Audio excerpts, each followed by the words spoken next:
Hey, what's up, everybody? Welcome back to the channel. So yesterday was St. Patrick's Day, and I completely forgot. I didn't know when it was, so I wore not a single stitch of green. And if any of you see me in public, you have permission. Only one of you has permission to pinch me. So with that out of the way, let's move straight on into the news. So this week, particularly March 16th in the States, March 19th here in New Brunswick, marks the 2-year anniversary of the COVID-19 lockdowns in 2020, which seems like an eternity ago now. And this entire mess is seemingly drawing to a close, thank God. But however, we need to stay on guard, not of COVID, but of the government officials and the health bureaucracy over the coming months, because they're not going to let this go easy. I doubt that they're going to let this crisis just pass through their fingers if they still have one shred of it that they can hold on to. They're going to try to bring back the mandates and the restrictions, and in order to prevent this, we need to have the citizens on our side. We need to get the people of Canada and of the United States and of the world on the right side of this issue. An example of this where the propaganda is being used to keep people under the rule of restrictions and mandates is in Nova Scotia, where gathering limits, distancing, and masking are set to end on March 21st. However, several groups and individuals have come out in favor of extending restrictions. Infectious disease expert Dr. Lisa Barrett says that to keep transmission down until the end of the respiratory disease season, we need to keep masking, testing, and distancing until at least the end of May. So it's the same thing that we discussed before, where they're going to want to extend it a few more weeks, a few more months. Ken Wilson, a transit driver union president, says that it's common sense to have a mask mandate in crowded areas such as buses, elevators, and office buildings, which coincidentally is where people spend most of their lives and work days if you're an adult in the work world. So it's basically you don't get to take the mask off anywhere except perhaps the grocery store or at church, let's hope. But for the vast majority of the day, you still need to be masking. Similar thing, 8 pediatric doctors at IWK released an open letter encouraging parents to keep masking their kids at school. And the teachers union president also spoke up on the issue, saying, quote, "There's a lot of students and staff that remain vulnerable to the harshest harms that COVID presents, factually incorrect by the numbers which are widely available to anyone in the public at this point. We're 2 years in, the numbers are solid, and we don't have to wait for them to come out there. They've been there for months, and we know this. We've known this from almost the beginning, that this virus poses almost no risk to children." Let me give you some numbers. Children are least likely to encounter serious symptoms from COVID, according to figures from health-infobase.canada.ca. Age group 0 to 11 made up only 2.3% of hospitalizations across Canada, 1.3% of ICU admissions, and 0.1% of deaths.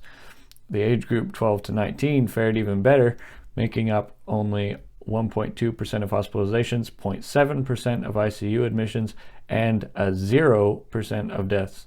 These numbers should make you, if anything, feel very safe about removing the mask. And it comes back to what I said last week. We need the people to rally and speak up, say end the mandates, end them now, and end them forever. In the government's panic and drive to keep us in fear of COVID, some may point to the rising cases that has occurred over the last few weeks since restrictions started to lift across the country, particularly following the Freedom Convoys. Dr. Theresa Tam, Chief Public Health Officer of Canada, has addressed this and says the rise in cases is not unexpected. However, she also says that the number of new cases has started to level off. According to numbers from CBC, the daily average number of people in the hospital with COVID has declined 11% since last week, and the percentage in intensive care by 14%. Dr. Tam says that the newest variant, which this is becoming a more popular buzzword, it's going to be the same thing as Omicron, BA.2, is spreading relatively slowly and appears to be less severe. So it's nice to see her say something that actually makes sense. It would have been nice to have this rationality during the Omicron surge, but I suppose better late than never. One final COVID news story before we move on to more pressing topics. The exalted high priest of health, Dr. Anthony Fauci, has emerged from whatever cave he hides in from witness protection, as Ron DeSantis says. He has emerged to warn that COVID is not over. He appeared on CNN with Jake Tapper to tell the viewers that the U.S. must be prepared to bring back mandates and restrictions if they see a rise in BA.2 cases. He said, quote, "We need to be flexible, and if we see a turnaround and a resurgence, we have to be able to pivot and go back to any degree of mitigation. We can't just say we're done, now we're going to move on." Yes, Anthony, we can. We can be done now, and we can move on now. The frustrating thing is that he says all of this while noting that BA.2 is not as severe, but spreads more quickly. When will these people ever learn? It's the definition of insanity, the exact definition of insanity. We just went through this months ago, the little phenomenon called Omicron. They said the same thing. It spreads faster, but almost nobody dies. So get a hint. This thing is mutating itself out of existence, and we don't need the mandates. If we see a rise in cases, that's fine. Cases are not the scariest thing in the world, and thankfully, Senator Rand Paul is on the case, bringing forward a bill to fire Dr. Fauci and to abolish his entire position as head of the NIAID. I believe they would separate into 5 different departments, each with their own head, instead of one being able to control the public health decisions for all of America. Senator Paul said, quote, "No one person should have unilateral authority to make decisions for millions of Americans," end quote. "And I wish you nothing but success, Senator. Take this clown out of office." Moving on to sports news, and speaking of clowns, many of you have heard about Lia Thomas, the man, keep that straight, who claims he's a woman so he can dominate college women's swimming.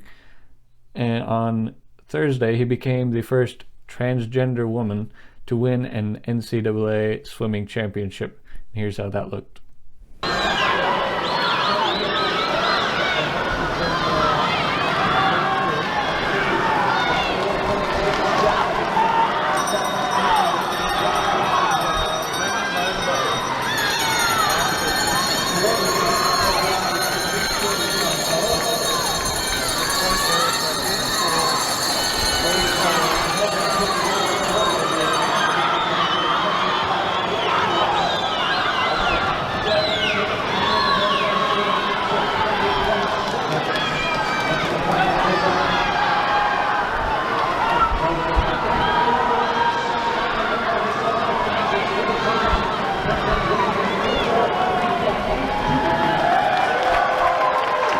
Afterward, Thomas said, quote, "I didn't have a whole lot of expectation for this meet. I was just happy to be here and race and compete the best I could," end quote. All I can say is he must have been sorely disappointed because there was no competition to be found in that pool. The race was not even close. But an even more concerning issue than the fact that a man is pretending to be a woman and stealing athletic victories out from under women and diminishing the trophies they do win, because the best that they can hope to get is second place, is that the women involved are afraid to say anything. In a report from Rebel News, an anonymous source who is a mother of one of the swimmers in the Ivy League says that the girls in the league are being told not to speak out and to keep quiet about this issue because they are frightened of losing friends, frightened of being kicked off their teams, and frightened of being told by the universities that they are transphobic and hateful.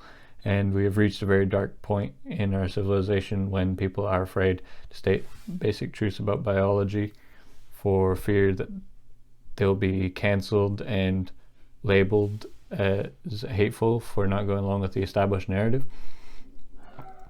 We need every available voice in this culture to step forward and take their side and to be willing to support them when they come out and speak about this injustice. And people need to stop being afraid to speak the truth. I am willing to be a voice for the truth, because when you tell the truth, you realize that you are not alone. It's like during COVID was one of the best representations of this, when you're walking through a store and you have your mask on and you don't really want to, and you look around and you think, well, if I take it off, people will be mad at me. Well, you know in your mind that a lot of people in that store would probably love to take their mask off too if they just had somebody to follow. So somebody's going to be the first one. Somebody has to be the first person to step forward and tell the truth and end this cycle of fear and deception. And I'm I'm willing to be among the first, and I will support 100% anybody that comes out and speaks the truth that Lia Thomas is no woman and that he does not deserve the acclaim and awards that have been granted him. It is time for this madness to end. And with that, we will conclude our show for this week. Enjoy your weekend, and I will see you right here with more stories and relevant content next week.